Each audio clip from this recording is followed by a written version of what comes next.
Hey everybody, I'm Trish from Fold Factory, and I'm here to give you a quick overview of the most recent changes and general guidelines for USPS Folded Self-Mailers, or FSM for short.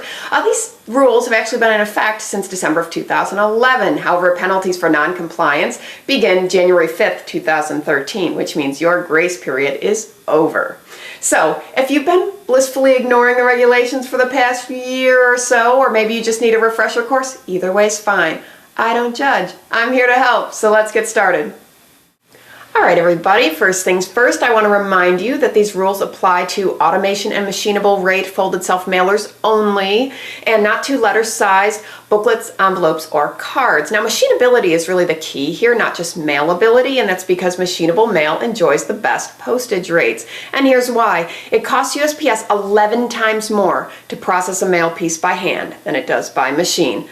Enough said. So I want to start with the 5 critical rules that have not changed. Just a great quick review here. These are very important. And then we're going to move on to the changes. So first things first, shape.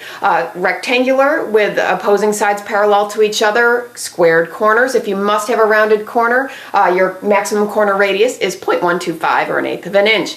Number 2 is aspect ratio. This is the proportion of your piece, length to height. This is measured with a very simple formula, length divided by height. If the quotient is 1.3 to 2.5, you're good to go. Now, if you're like me and you don't really like math very much, you can get one of these free first-class mail shape-based pricing templates from USPS. No excuses. Plop your piece on this and you can check out your aspect ratio. So get one of those. Number 3, address placement. The mailing address must be parallel to the length or the long dimension of the piece, also parallel to the indicia. Also unchanged is total weight. You have a 3-ounce maximum for folded self-mailers. Anything above 3 ounces has to mail in an envelope. And lastly, thickness has also not changed. Your minimum is 9/1000ths of an inch with a maximum of 1/4 of an inch. Now, onto the changes. Let's start with size. The minimum size for folded self-mailers has actually stayed the same. 5 inches long by 3.5 inches high is still your minimum.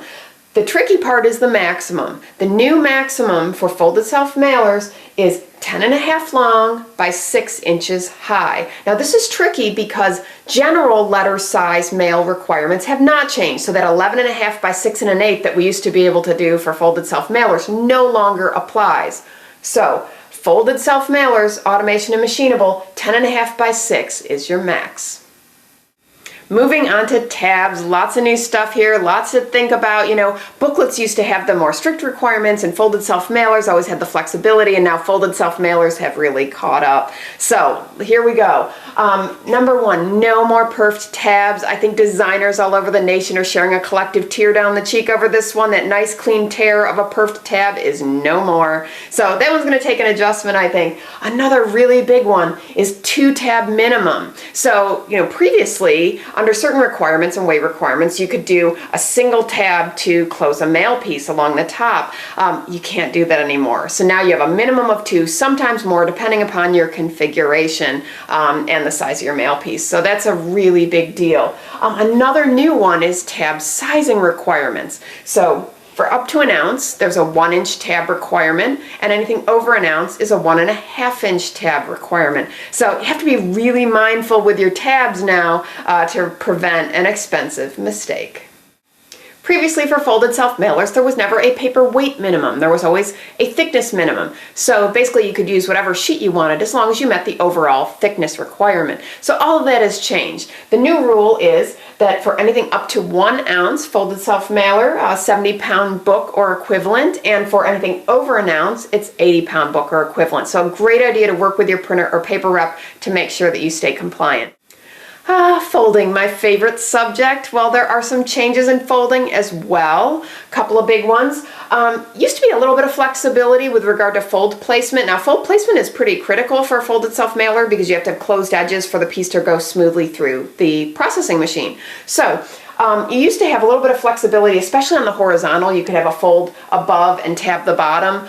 You cannot do that anymore. Don't even try it. Bottom has to be closed if it's on the horizontal. If it's on the vertical, the issue here is you've got to have a closed lead edge. So on the vertical, closed lead edge. On the horizontal, has to be below the mailing address. Another new one is there's a new panel count maximum. Now, a panel is a two-sided segment of a folded piece defined by the crease of the fold. So 12 panels is still a lot. You can do an awful lot with 12 panels. So, I don't think personally that's a really big deal. However, it's interesting to know that they're now counting your panels. So count your panels and make sure you are compliant. The third new rule, and this one's a pretty big one actually, and I think everybody needs to kind of go back and rethink some of their layouts of their folded self-mailers.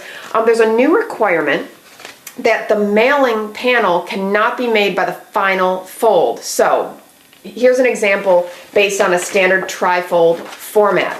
It used to be that your mailing panel could be either panel actually, it could be this one or it could be this one. Well, now you cannot use this panel as your mailing panel. The reason is because it's created by the final fold.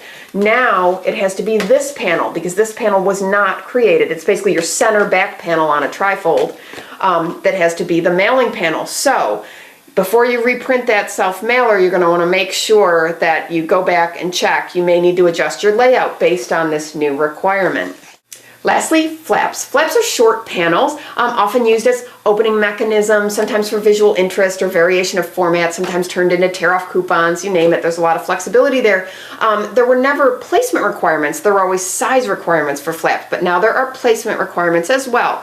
First one, you can no longer have a flap on the mailing panel. It has to be on the non-addressed side only. That's a big one. You may have to go back and check some of your layouts and see if they need some adjustments to be compliant now. Another one, if your flap is on the horizontal like this one, it must extend off the top edge, not the bottom, 1.5 inch minimum, and it can extend no closer than 1 inch from the bottom edge. If your flap is on the vertical, like this one, it has to extend from the lead edge. Now, you might be looking at this saying, well, that's not the lead edge, but it actually is, because remember, this is not the mailing panel. So if this is the mailing panel and the lead edge is here. So this has to extend from the lead edge and wrap this way. 5 inch minimum and can extend no closer than 1 inch from the trailing edge. Got it? Good. And that's your quick overview of the 2013 FSM regulations. I hope it was helpful. Mail is an incredibly effective marketing tool, so get out there and use it. Thanks for watching. Bye.